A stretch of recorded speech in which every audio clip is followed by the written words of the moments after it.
अजितदादांचा जो विमान अपघात झाला, बऱ्याच लोकांचं असं म्हणणं आहे, कुजबूज सुरू आहे की हा घातपात आहे. शरद पवार साहेबांनी सांगितलं की हा अपघात आहे, परंतु काहीतरी विमानात टेक्निकल प्रॉब्लेम असेल. कारण इतकं महागडं आणि अद्ययावत असणारं विमान, दोन दोन इंजिनचं विमान, हे अचानक कोसळू कसं काय शकतं?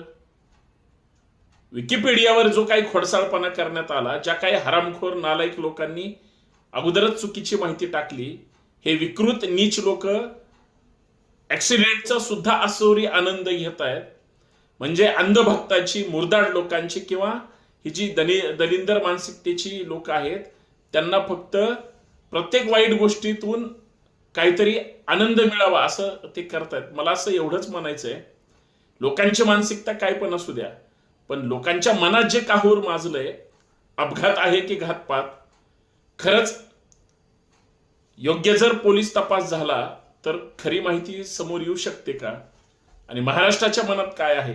आता गेलेला माणूस तर येणार नाही, परंतु चांगली चांगली माणसं जे हिरावली गेलीत अपघातामध्ये, मुंडे साहेबांपासून ते आज अजितदादांपर्यंत, हे खरंच महाराष्ट्राचं दुर्दैवी की अजून काय? तुम्हाला काय वाटतं?